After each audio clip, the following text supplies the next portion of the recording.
Parce que le monde que les banques ont connu depuis des décennies est profondément bouleversé.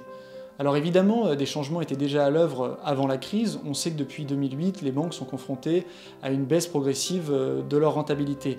Mais ce qu'on a constaté en faisant cette enquête sur les banques, c'est que finalement, la crise a accéléré les phénomènes qui étaient en germe depuis quelques années, et notamment sur les usages des clients. Avec le confinement, les clients vont beaucoup moins en agence et utilisent beaucoup plus le digital, les applications en ligne. Le problème pour les banques, c'est qu'elles ne sont pas les seules à avoir des applications et des interfaces sur les smartphones.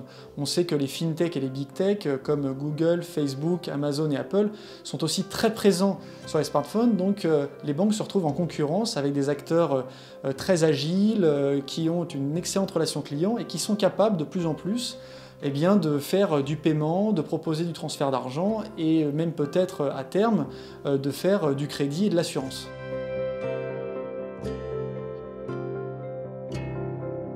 La bonne nouvelle pour les banques, c'est que les clients sont encore très attachés à leur banque. Ils tiennent également à leur réseau. Simplement, on sent bien qu'il faut adapter cette relation client, notamment avec plus de digital. Nous sommes allés voir aux Pays-Bas ce qu'ING a développé depuis 2012. Et ce qui est très intéressant, c'est qu'ils ont gardé un réseau d'agences, sauf qu'ils l'ont totalement repensé en lien avec une application qui permet d'absolument tout faire à distance. Et donc quand on se rend dans les nouvelles agences qui ouvrent au fur et à mesure, la déco est totalement différente de ce qu'on a l'habitude de voir. On peut boire un smoothie, un café, on peut également s'installer pour travailler. Mais on peut aussi voir un conseiller clientèle. Mais c'est vrai que ce qui est très surprenant, c'est que ça ne ressemble pas du tout à une agence bancaire. On a l'impression de rentrer dans une sorte d'Apple Store ou d'incubateur pour start-up branchés. Alors évidemment, des mutations comme celles opérées par ING ont un coût, à savoir des suppressions de postes en masse. ING a supprimé des centaines d'emplois depuis 2012.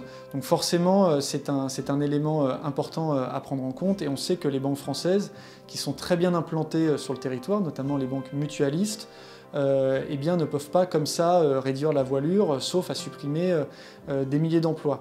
L'autre chose importante concernant les réseaux, c'est que grâce à eux, il y a aussi du financement de l'économie. Les petites TPE-PME des territoires, ou alors les personnes qui ne sont pas digitales, donc qui n'utilisent pas au quotidien les applications mobiles, ont aussi besoin de ces réseaux pour accéder aux services bancaires de base, et pour les entreprises, tout bêtement, se financer. Et donc on sent bien que les banques traditionnelles, les banques à papa, comme certains les ont qualifiées pendant notre enquête, doivent trouver le juste milieu entre la fin d'un monde, celui du tout physique, avec des agences, beaucoup d'emplois, et en même temps ce nouveau monde du tout digital qui ne peut pas convenir à tous les clients et toutes les entreprises.